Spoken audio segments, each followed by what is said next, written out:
اعوذ باللہ من الشیطان الرجیم بسم اللہ الرحمن الرحیم الحمد للہ رب العالمین والصلاة والسلام علی اہل بیتہ الطیبین الطاہرین المعصومین اما بعد فقد قال الحکیم فی کتابہ المجید وفرقانہ الحمید بسم اللہ الرحمن الرحیم الحمد للہ رب العالمین الرحمن الرحیم مالک یوم الدین ایاک نعبد و ایاک نستعین۔ سورہ حمد کی تفسیر کا آج ہمارا 13واں سیشن ہے، اور کل ہم نے جو ہے وہ اس بات پر گفتگو کی تھی کہ ہمارے جو سیشن کا آغاز اس نقطے سے ہوا تھا کہ ہم یہ ایک بات کر رہے تھے کہ اللہ کی عبادت کرنا ایاک نعبد اور غیر خدا کی عبادت نہ کرنا، یہ تو ہماری سمجھ میں آتا ہے، لیکن یہ سمجھ میں نہیں آتا کہ ہم غیر خدا سے مدد طلب نہ کریں۔ تو یہ اس کے اوپر ہم نے بات شروع کی تھی، اور ہم نے یہ کہا تھا کہ اگر جو ہے وہ وسیلے کے طور پر ہم کسی دوسرے سے مدد مانگتے ہیں، کسی عام انسان سے مدد مانگتے ہیں، یا کسی اولیاء اللہ میں سے کسی سے مدد مانگتے ہیں، یا ہم اپنے پیغمبر سے مدد مانگتے ہیں، ہم انبیاء سے مدد مانگتے ہیں، تمام صورتوں کے اندر جو ہے یہ اللہ کے سوا دوسری جو بھی چیزیں ہیں کہ جن کو اللہ تعالیٰ نے اجازت دی ہے کہ وہ وسیلہ بنے، اس میں ہم نے یہ کہا تھا کہ آپ ایک لحظے کے لیے، ایک لمحے کے لیے بھی آپ اس کو اللہ تعالیٰ سے الگ کر کے اور ایک مستقل حیثیت اگر آپ دیں گے تو آپ شرک کی منزل میں داخل ہو جائیں گے۔ وہ الگ بات ہے کہ ہم اس میں انگیج ضرور ہو جاتے ہیں، لیکن اللہ تعالیٰ ارحم الراحمین بھی ہے، اللہ تعالیٰ معاف کرنے والا بھی ہے، لیکن اللہ تعالیٰ یہ دیکھتا ہے کہ ہم اس کے راستے میں کوشش کتنی کر رہے ہیں، ہم سمجھنے کی کوشش کتنا کر رہے ہیں۔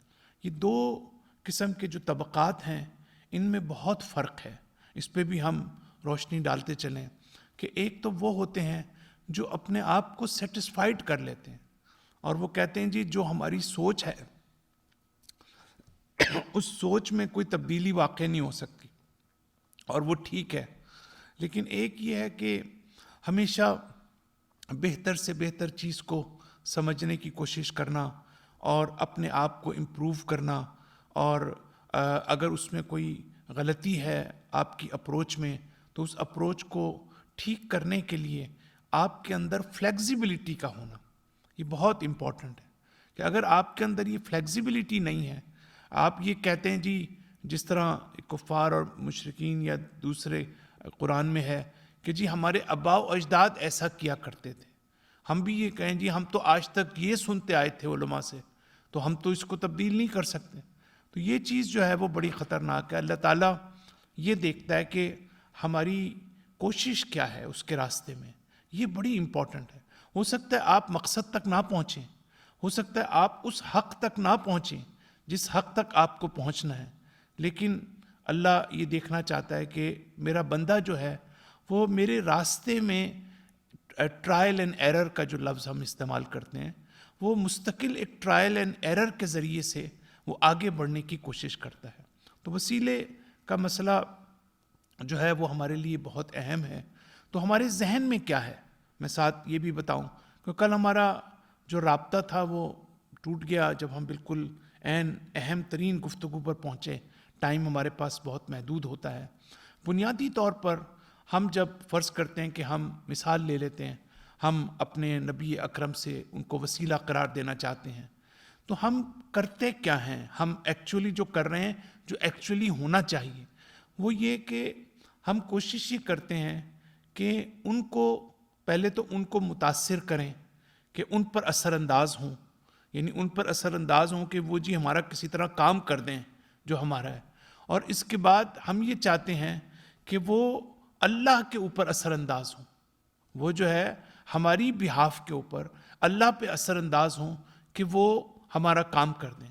یا ہم یہ سمجھتے ہیں کہ اللہ نے ان کو ساری طاقت دے دی ہے اور خود ریٹائر ہو گیا ہے اور سب کچھ اب انہوں نے ہی کرنا ہے، اور اللہ تعالیٰ کو درمیان سے جو ہے ہم ہٹا دیتے ہیں. تو یہ دونوں صورتیں جو ہے نا بڑی خطرناک ہیں. یہ جو مدد کا آغاز ہوتا ہے، یاد رکھیے گا، مدد جس کو ہم کہتے ہیں، اس کا آغاز بھی توحید سے ہوتا ہے اور اس کا اختتام بھی توحید سے ہوتا ہے. یعنی دونوں طرف توحید کا ہونا ضروری. یعنی اللہ تعالیٰ چونکہ ہماری شہ رگ سے بھی زیادہ قریب ہے، جگولر وین سے بھی زیادہ قریب ہے، تو اللہ تعالیٰ سے قریب کوئی بھی نہیں ہے. تو ہم سب سے پہلے اللہ تعالیٰ سے ہم دعا کرتے ہیں کہ پروردگارہ ہمیں جو ہے اس وسیلے کے ساتھ کنیکٹ فرما کہ جس کے ذریعے ہم تیرے اور قریب ہو سکیں. ہمیں ہمارے اور تو ہمارے قریب ہے لیکن ہم تیرے قریب نہیں ہیں. جیسے اللہ تعالیٰ کہتا ہے کہ جو میں ہوں معکم انما، جو ہے وہ جہاں بھی تم ہوگے میں تمہارے ساتھ ہوں. ان اللہ معکم اینما کنتم، تم جہاں بھی ہوگے اللہ تمہارے ساتھ ہے. تو اللہ تو ہمارے ساتھ ہے لیکن ہم اللہ کے ساتھ نہیں ہیں. اسی لیے قرآن میں اللہ تعالیٰ کہتا ہے کہ ینادونا من مکان بعید، کہ ان کو ندا دی جائے گی بہت دور سے. تو اللہ تو دور نہیں ہے، تو اللہ دور سے کیوں ندا دے گا ان کو؟ اس لیے کہ وہ دور ہیں لوگ اللہ سے. تو یہ جو اسپریچول کلوزنس ہوتی ہے یہ فزیکل کلوزنس سے مختلف ہوتی ہے. فزیکل کلوزنس میں کیا ہوتا ہے کہ اگر آپ میرے قریب ہیں تو میں بھی آپ کے قریب ہوں، اگر آپ مجھ سے دور ہیں تو میں بھی آپ سے دور ہوں. لیکن یہ جو اسپریچول کلوزنس ہوتی ہے یہ مختلف ہوتی ہے. جب ہم تقرب اللہ کی بات کرتے ہیں، اللہ کے قرب کی بات کرتے ہیں، تو یہ اسپریچول کلوزنس کی بات ہے. اس کا مطلب ہے کہ ایک ہمارے قریب ہو سکتا ہے لیکن ضروری نہیں کہ آپ بھی اس کے قریب ہوں. ہو سکتا ہے کہ میں آپ کے قریب ہوں لیکن آپ میرے قریب نہ ہوں. تو یہ ایک فرق ہے اس کے اندر. تو اس کا کیا مطلب ہوا؟ اس کا مطلب ہوا کہ ہم اللہ تعالیٰ سے یہ کہنا چاہتے ہیں کہ پروردگارہ ہمیں جو ہے وہ جو وسائل ہیں، جو وسیلے ہیں، ان میں سے ہمیں اس وسیلے کے قریب کر کہ جس سے ہم اس طویل راستے کو طے کر سکیں اور ہم تیرے قریب آ سکیں. تو آپ نے دیکھا کہ وسیلے کو وسیلہ قرار دینے والا خدا ہے، اسی سے ہم مدد مانگ رہے ہیں. تو آغاز جو ہے وہ اللہ سے ہوتا ہے اور اس پر ختم ہوتا ہے کہ اوپر سے نیچے کی طرف. ہم کیا سمجھتے ہیں کہ نیچے سے اوپر جانا ہے ہم نے، کہ جی میں، اور اس کے بعد جی میں نے کسی سے مدد مانگی اور پھر اس نے اللہ تعالیٰ سے آپ کی سفارش کر دی. جبکہ ایسا نہیں ہے، آپ نے اوپر سے نیچے جانا ہے، نہ کہ نیچے سے اوپر ہے. تو اللہ تعالیٰ ہے کہ جو کسی کو وسیلہ بناتا ہے. تو ہم اس کو، اور پھر دوبارہ جو ہمارا سفر ہے وہ بھی یہی ہے کہ ہم اس سے کنیکٹ ہونا چاہتے ہیں اللہ تعالیٰ سے. اور یہ ایک نقطہ اب میں آپ کے سامنے بڑی ایک امپورٹنٹ دعا رکھنا چاہتا ہوں کہ جو بنیادی طور پر ہمارے سامنے امام سجاد علیہ السلام نے صحیفہ سجادیہ میں ان کی جو دعا ہے، اس دعا میں آپ جو ہے وہ فرماتے ہیں کہ اب اللہ تعالیٰ سے، اب اس دعا پہ آپ غور کیجئے گا الفاظ کے اوپر جو میں نے بات کی. آپ یہ فرماتے ہیں کہ فقرب وسیلتی، فقرب بین وسیلتی الیکا من بین الوسائل. یعنی کیا مطلب؟ ہمارے امام یہ فرما رہے ہیں کہ پروردگارہ کہ ان چیزوں میں سے جس کو تو نے وسیلہ قرار دیا ہے، اس لیے کہ قرآن کی واضح طور پہ آیت ہے کہ یا ایھا الذین آمنوا اتقوا، اے ایمان والو تم تقوی اختیار کرو، وابتغوا الیہ الوسیلہ، اور اس تک پہنچنے کے لیے وسیلہ اختیار کرو. تو یہ تو قرآن کی واضح آیت ہے. اب ہم اس کے اوپر بات کر رہے ہیں کہ اس وسیلے کو اب کیا کہتے ہیں دعا میں؟ آپ کہتے ہیں کہ وقرب بین وسیلتی، کہ وقرب الیک وسیلتی، کہ ان وسیلوں میں سے جو مجھے پروردگارہ جلدی تیرے پاس پہنچا دے. توجہ ہے آپ کی، جو جلدی تیرے پاس پہنچا دے، مجھے اس وسیلے کے قریب کر دے. کتنی خوبصورت بات ہے کہ جو پورا ہمارے لیے تصور ہی روشن کر دیا.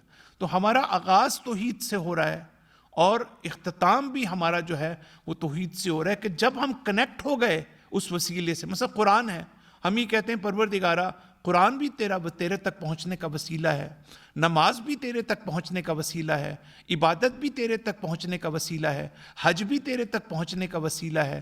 لیکن ان سارے وسیلوں میں سے بھی فرق ہے کہ ہو سکتا ہے میں بعض کی نسبت زیادہ اٹیچمنٹ میری فیل ہو، تو میں اللہ تعالیٰ سے کیا کہہ رہا ہوں کہ ان تمام چیزوں میں سے جن کو تو نے وسیلہ قرار دیا ہے، ان میں سے وہ وسیلہ کہ جو جلدی مجھے تجھ تک پہنچا دے، پروردگارہ مجھے اس کے قریب کر دے.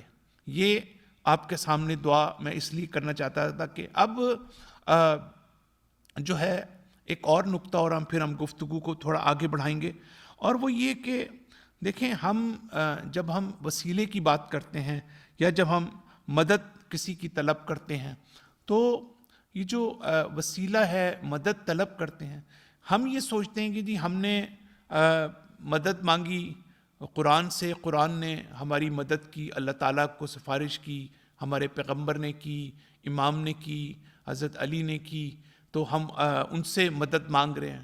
لیکن بنیادی طور پر جو ہے وہ سسٹم ایسا نہیں ہے. جو امام بھی کہنا چاہ رہے ہیں نا اس کو ہم سمجھیں. وہ یہ ہے کہ آپ اگر ڈائریکٹ اللہ سے کنیکٹ ہونا چاہتے ہیں تو ہو سکتا ہے کہ آپ اس طرح سے اپنے پورے وجود کے ساتھ، اپنے پورے قلب کے ساتھ، اپنی پوری روح کے ساتھ آپ اللہ تعالیٰ سے کنیکٹ نہیں ہو پا رہے ہیں. کئی دفعہ ہوتا ہے کہ ہمارے اندر وہ خلوص نہیں ہوتا، ہمارے اندر وہ خشوع نہیں ہوتا، ہم اس طرح سے نماز پڑھنے میں دلچسپی نہیں لیتے. ہو جاتا ہے کبھی انسان کی زندگی میں ایسے مثلا مراحل آتے ہیں تو کبھی روزہ رکھنے کا دل نہیں چاہتا لیکن رکھنا پڑتا ہے.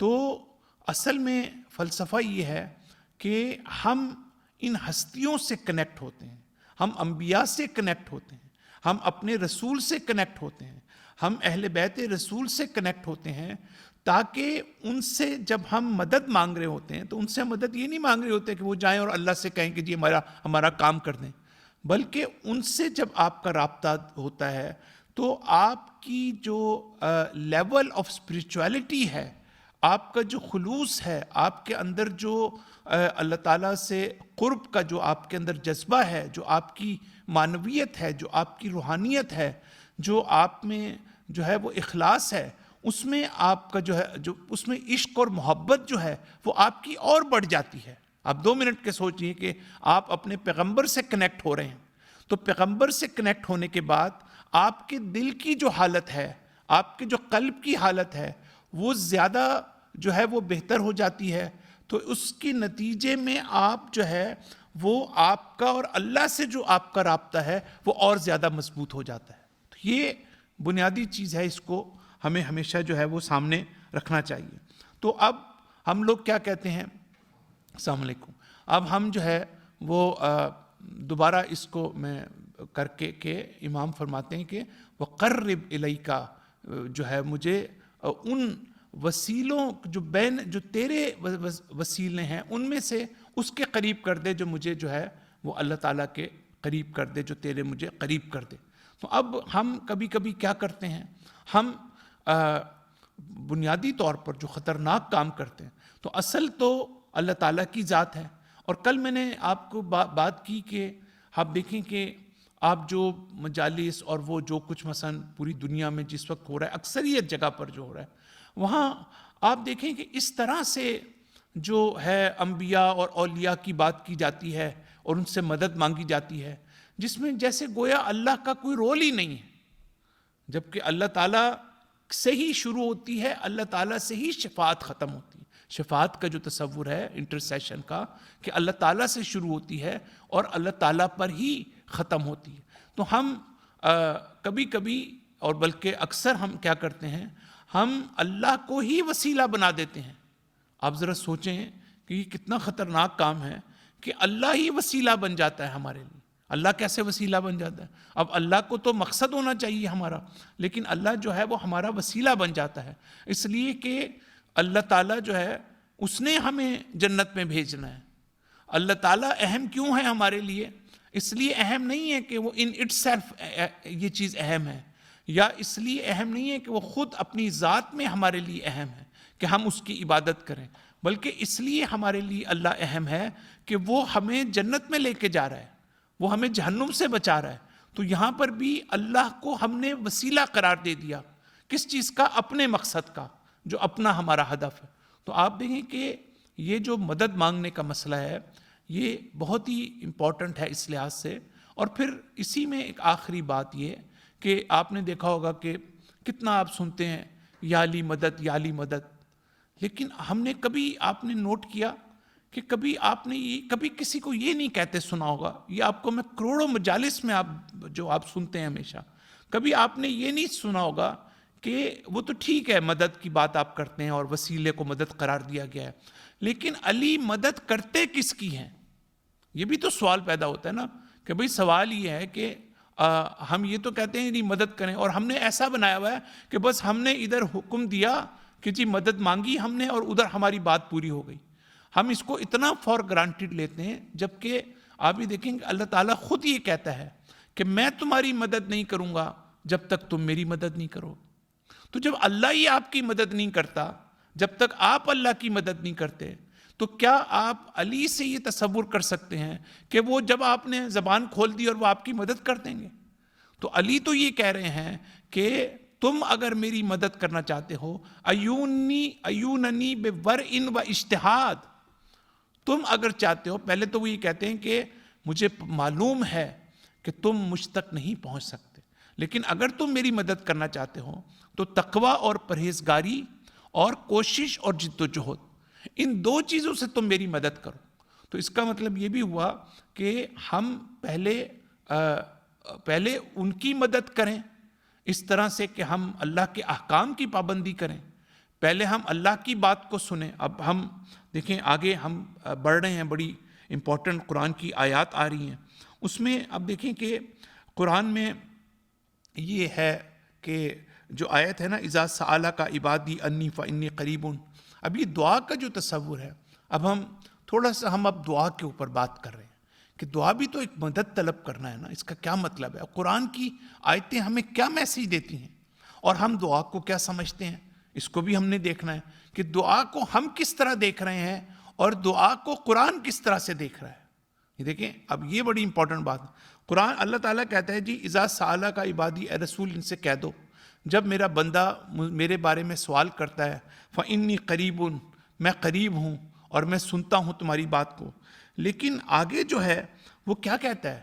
وہ کہتا ہے کہ میں تمہاری بات سنتا ہوں، سب کچھ کرتا ہوں، لیکن فَلْيَسْتَجِيبُوا لِي وَلْيُؤْمِنُوا بِي لَعَلَّهُمْ يَرْشُدُونَ، لیکن میں سنتا ہوں، لیکن تم پہلے میرا جواب دو جو میں تم سے کہہ رہا ہوں. پہلے تم جو ہو لیستجیب، تم مجھے پکار رہے ہو، ٹھیک ہے، میں تمہیں پکار رہا ہوں، تم پہلے میرا جواب دو تو میں تمہارا جواب دوں. دیکھیں آیت قرآن کی یہ کہہ رہی ہے. ہم اس حصے کو پڑھتے ہیں آیت کے کہ جو شروع میں جی اللہ بہت قریب ہے، جی دعا مانگے اللہ تعالیٰ سے وہ پوری کر دے گا.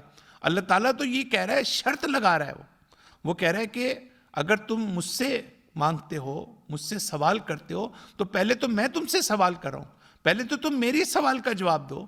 اگر تم چاہتے ہو کہ میں تمہیں رسپونڈ کروں، تمہاری دعا کو قبول کروں، تو تم پہلے میری بات کو تسلیم کرو اور تم صحیح معنی میں ایمان لے کے آؤ. جب تمہارا ایمان صحیح ہوگا تو پھر قرآن کیا کہتا ہے لعلہم یرشدون، اور پھر جو ہے تم شاید تم جو ہو تمہارے اندر گروتھ اور ڈیولپمنٹ پیدا ہو، اور شاید تمہارے اندر جو نشو و نما اور جو ہے وہ اسپریچول گروتھ جس کو ہم کہتے ہیں وہ تم اس کی طرف جا سکو. تو دعا کے ذریعے سے اللہ تعالیٰ جو ہے اس طرح سے ہمیں آگے کی طرف لے کے جا رہا ہے. تو اب یہاں جو بڑا اہم نکتہ ہے وہ یہ ہے کہ کبھی اللہ تعالیٰ جو دعا کا جواب دیتا ہے نا، اللہ تعالیٰ یہ کہنا چاہتا ہے، پہلے تو میں مختصر آپ کو یہ بتا دوں کہ اللہ تعالیٰ یہ کہنا چاہتا ہے کہ جب آپ مجھ سے دعا کرتے ہیں تو پہلے آپ اس بات کو سمجھیں کہ اس کی شرائط کیا ہیں اور اس کی کنڈیشن کیا ہیں. اب اللہ تعالیٰ اس جواب کو کس طرح سے کہتا ہے؟ مثلا سورہ جو ہے وہ ایک جگہ پر قرآن میں ہے وَلَقَدْ نَادَنَا وَلَنِعْمَ الْمُجِيبُونَ، جب حضرت نوح نے اللہ کو مدد کے لیے پکارا تو اللہ تعالیٰ کہتا کیا ہے؟ اللہ تعالیٰ کہتا ہے کہ فَلَنِعْمَ الْمُجِيبُونَ، کہ ہم بہترین جواب دینے والے ہیں، بہترین جواب دینے والے ہیں، یعنی بہترین طریقے سے ہم جواب دینے والے. اچھا اس کا کیا مطلب؟ اگر ہمیں اللہ تعالیٰ کہے تو ہم سمجھیں گے جی ہماری دعا قبول ہو گئی، لیکن اللہ تعالیٰ اس دعا کے بدلے میں الٹا ایک ذمہ داری ہمیں سونپ رہا ہے.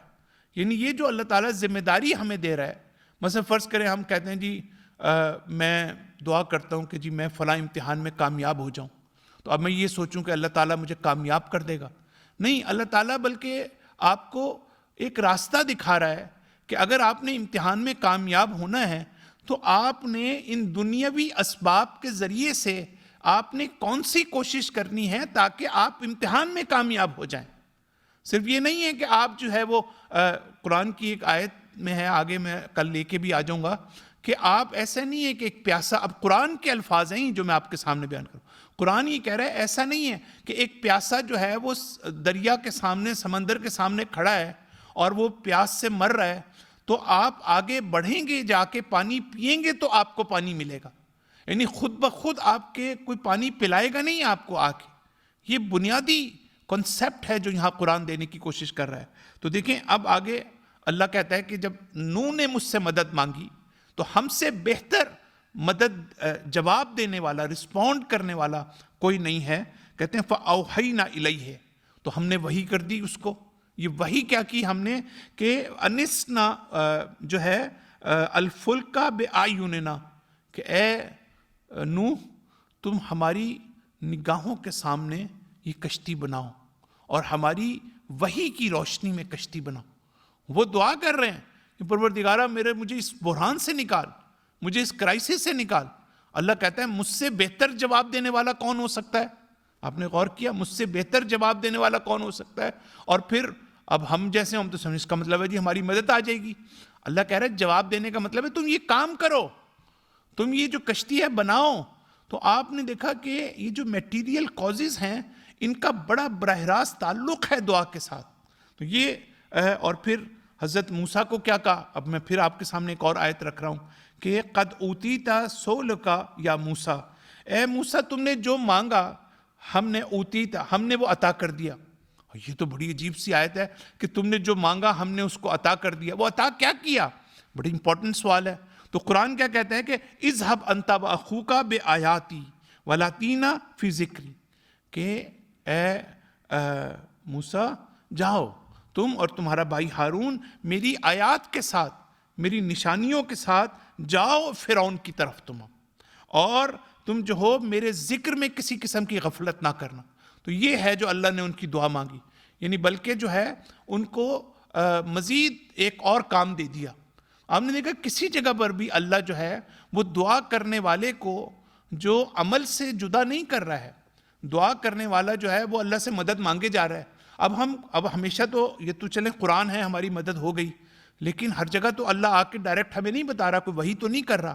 تو یہ ہمیں اپنی سینس سے، اپنی عقل سے ہمیں یہ دیکھنا ہے. اب استخارہ ہے، ہم لوگ ہمیشہ جو ہے وہ استخارہ کرتے ہیں اور کرواتے ہیں، لیکن آپ دیکھیں اس میں کئی جگہ پہ ایسے ہوتا ہے کہ ہمیں اپنی عقل استعمال کرنی چاہیے نا. اس میں قرآن اصل چیز یہ اس پر زور دیتا ہے، ان چیزوں پہ زور نہیں دیتا کہ تم ہر چیز پہ اٹھ کے استخارہ کرنے بیٹھ جاؤ. قرآن یہ ہے وہ اصل میسج قرآن کا کہ تم جو ہو وہ تم دیکھو کہ تمہیں اس دعا کے ساتھ تم نے کیا کرنا ہے، تمہارا پارٹ کیا ہے. تو اس کو کوئی سبسٹیٹیوٹ نہیں ہے تمہاری ذمہ داری کا کہ تم اپنی ذمہ داری سے جو ہے وہ اب بریو ذمہ ہو گئے ہو، بلکہ تمہیں جو کام کرنا ہے وہ تم کرتے رہو اور دعا بھی ساتھ ساتھ کرتے رہو. یہ نہیں ہو سکتا کہ تم ہاتھ پہ ہاتھ بیٹھ جاؤ اس پیاسے کی طرح کہ جو دریا کے سامنے ہے. وصلی اللہ علی محمد وعلی آلہ الطیبین الطاہرین المعصومین.